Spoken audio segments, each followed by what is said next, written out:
So the next tea we're going to be reviewing is Quince Charming by David's Tea.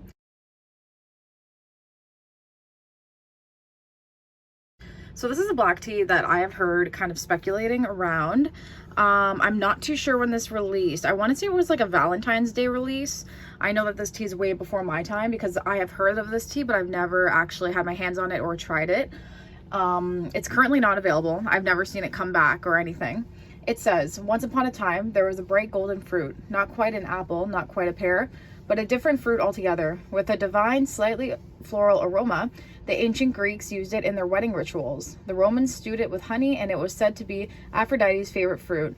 One day we took this magic fruit and mixed it with apples, black tea, and sweet blackberry leaves. Fruity, floral, and rich, it was a match made in heaven, and they all lived happily ever after.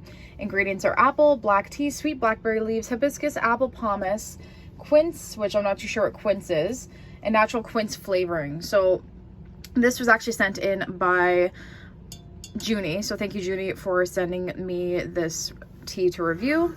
I've never really seen people sell this tea or drink this tea or talk about this tea. So I'm going to give it a smell. So you smell the black tea, you smell the apple. I smell the blackberry leaves and the apple pomace.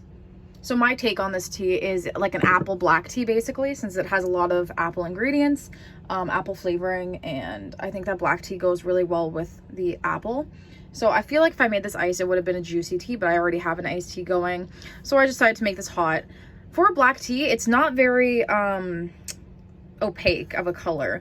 It might just be because I usually put 2 scoops of tea in my hot teas whenever I make them. And the sample that Junie sent to me was like 1 scoop, which is perfectly fine. Usually you're supposed to only do 1 scoop, but that might be the cause for the lighter color for the black tea.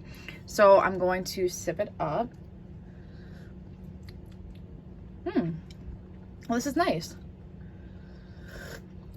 Well, this is really good. So I taste the black tea and apple.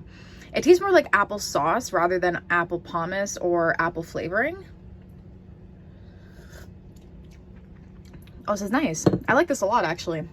I would say this is like a juicy apple black tea.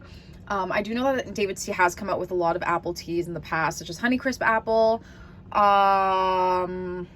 I literally can't think of any. A lot of the teas do have apple in it, just to give out that juiciness, especially summer teas. They love to put apple in summer teas to give it that juiciness, and it just enhances the juiciness whenever you do take a sip of the iced tea, which is awesome. The sweet blackberry leaves I don't taste. The hibiscus, it's not very tart. This tea isn't tart whatsoever. I don't really taste the hibiscus, and there isn't too much hibiscus going on due to the coloring. It would have been a lot darker. And then quince. I'm not too sure what quince is, but I guess that's in there. I mean, I don't taste quince, but the apple pomace I think is what's giving it that like applesauce kind of vibe to it, which is cool. I did add a little bit of honey just to, you know, add some touch of sweetness. But yeah, this one's good. This is literally just like an apple black tea. I like it. It's nice. It's soothing. It's nice, not too sweet. I like it. So would I repurchase this tea? I would. If this came back, I would. Would I stock up? I would not. Rating out of 10. This one's okay. It's a 7.5 out of 10 for me. Not the best apple tea I've had, but it is pretty good. And I am happy that I was able to try it because I have heard of Quince Charming and I never, ever got a chance to try it. So that was my review on David's Tea's Quince Charming. Let me know what you guys think of this tea in the comments. And thank you so much for watching.